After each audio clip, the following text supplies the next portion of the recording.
Does everybody hear me in this room? Yeah? Is okay? Okay, great. So basically, I'm pretty happy that I can be here today with you and say something more about how to reach a global consumer and unlock new export opportunities through digital.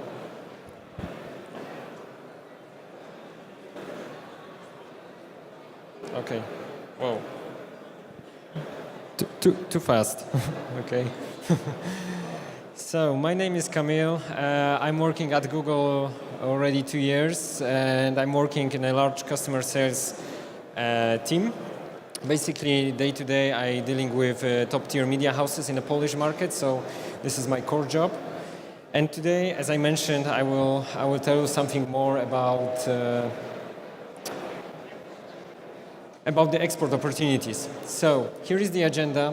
Few words about the global transformation of the brands. I would like to make just a highlight how the global transformations went on during the time. Then we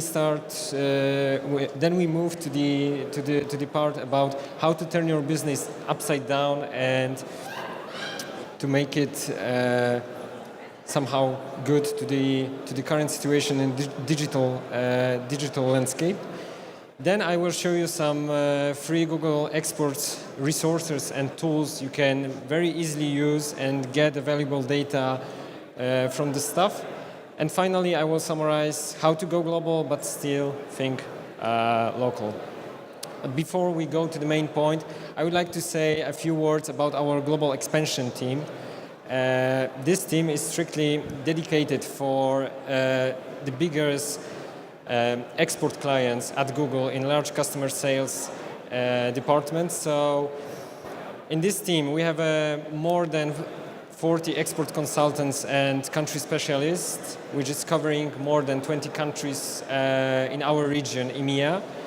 Then we have a localization support team, which covering more than 65 languages. So day to day, they are dealing with our biggest e-commerces, biggest export clients and help them to grow their business. So let's talk about the global transformation of brands. And for sure, most of you, when you're thinking, I don't know, for instance, to get a taxi, okay, you can get the taxi from the street, but you can also take your phone and order the Uber. If you think about, I don't know, to go to the holidays or even here to this conference, for sure most of you spend the time in Berlin. So you made some bookings in the hotels, I don't know, in a private places. So you use the platforms like a booking.com or Airbnb. When you think about the television or let's say you would like to watch something on the internet right now, you think about the YouTube, Vimeo. So there's a lot of platforms which start to be digital and promote the brands digital. So do you know, because the internationalization is changing in the time, so do you know how did it take a Hilton to expand their business from domestic market outside? Anyone? Okay, it was like more than 24 years. Airbnb, for comparison, just only 1 year, because right now we are in an internet age. So here you can see the e-commerce players export in years, not in decades. So there is a nice comparison between, I don't know, Walmart and Amazon. Amazon like 3 years because they use the digital. Airbnb, Hilton, as I mentioned, Visa, PayPal, 2 years, 16, huge differences. I know that the e-commerces and this landscape is very fast-pacing environment. There's a lot of changing by day to day. So yeah, the speed is very crucial in this particular area.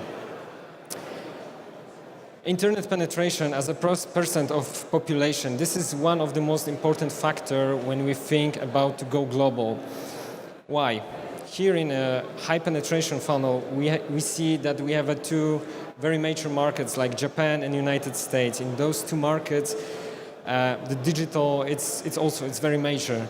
In a low penetration, China and India, we see that the normal population growing it's still growing up, yes. So in the next couple of years, for sure, there will be more people and more internet users in China and India, and also in other emerging markets. So in a low penetration funnel right now, there is a big opportunity to go global and start to export on these particular markets. So obviously, the rules of the global trade are changing in a time. So they open a new global markets, and yeah, it has become much faster and easier. There is a good metaphor for this changing of the rules. For instance, we can take under consideration the Polish exporter. In the 60s, last century, the Polish exporter was, we can compare it for, let's say, to the animal species.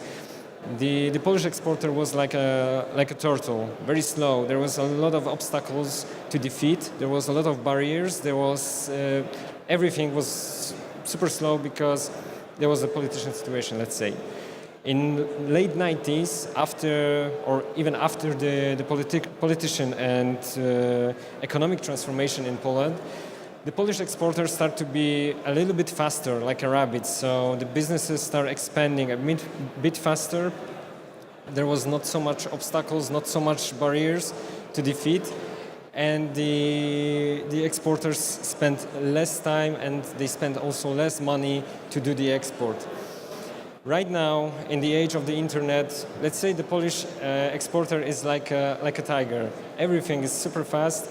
We have more or less no barriers. The internet is a big world, so everything is going much faster and easier.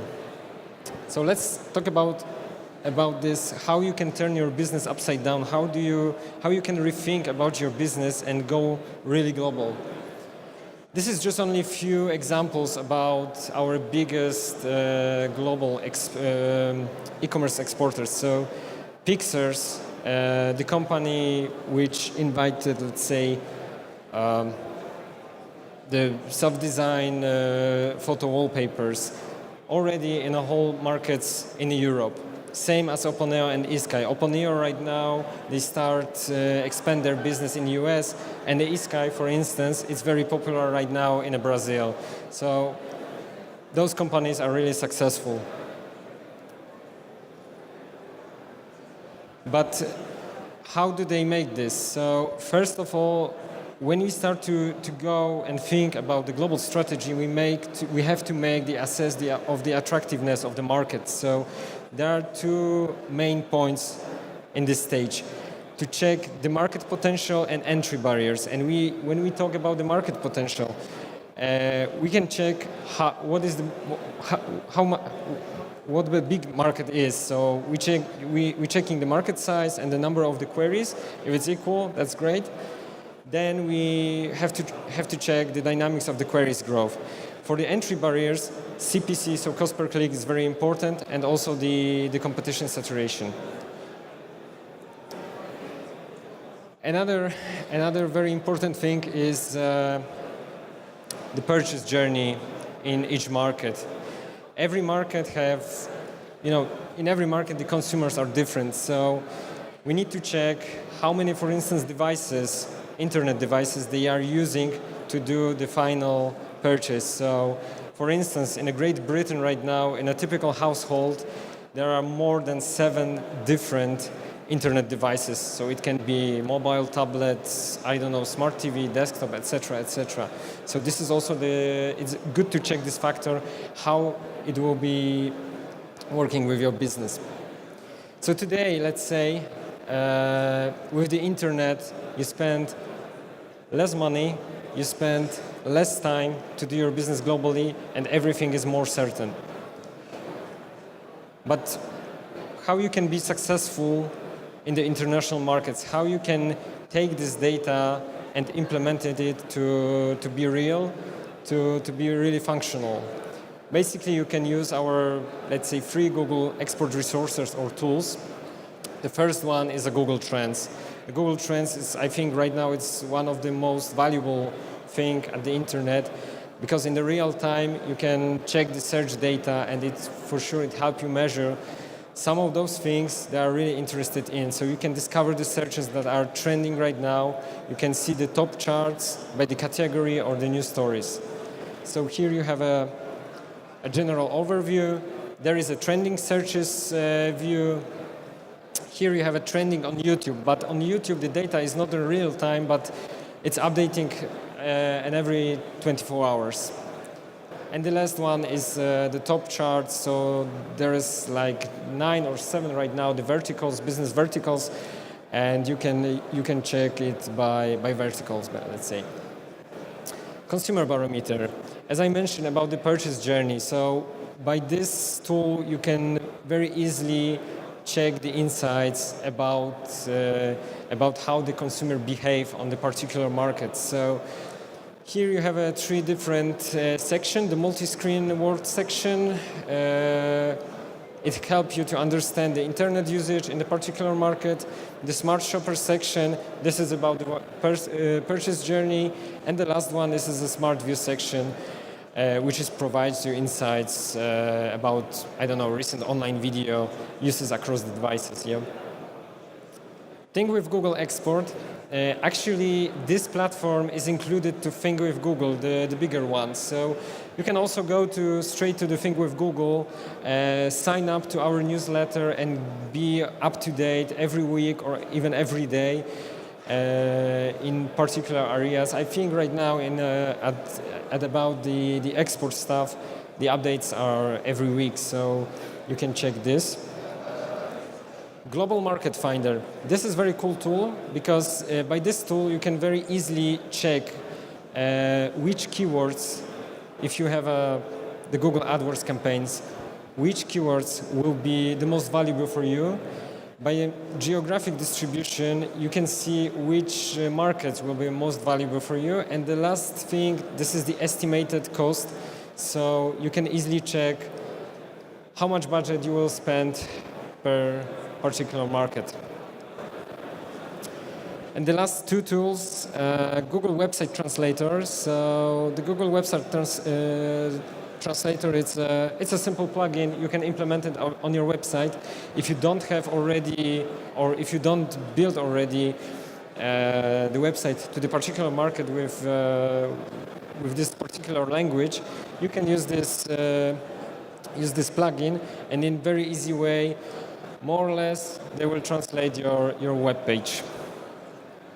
And Google Translator Toolkit, very easy. You can upload the AdWords editor archive into the Translator Toolkit. Then you can share the translated fields with your translators and finally implement it into your campaigns. So every keyword, every ad will be translating, and then you can upload a ready file into the AdWords account. Last but not least, how to build a global brand with YouTube. Obviously, the YouTube is the most popular platform in Japan right now. In the United States, it's even more obvious. Right now, we beat a TV there.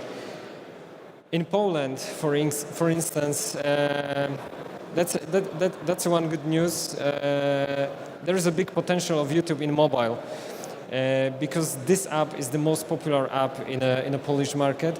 And as you can see, 1 billion users all over the world, 40 minutes average session. There is a huge potential for growing your business global via YouTube. Yeah, and just to summarize, today with the internet, if you would like to go global, just start thinking global and build the global strategy, not separately the national and the international one, because somehow it doesn't work properly. The global one, which will be good for each market, I think will be suitable. Go local, so your foreign presence needs a different approach than your home market. So if we think, of course, to go, for instance, or develop our business in Asia, we need to have a knowledge about, I don't know, the culture of the country, the culture of the business in this country. So stay focused local, but also, yeah, think global. The right insights you also find in the internet, and you can get the data via our free Google tools, and be creative and think 10 times. As simple as mean that impossible is nothing. So this is just only what would you like to do with your business and how you would like to expand it in a global market. So your market is a global, so finally let's talk export, and thank you so much. Thank you, Kamil, very much. I hope there will be some questions to Kamil. We still have some time for it. Any questions?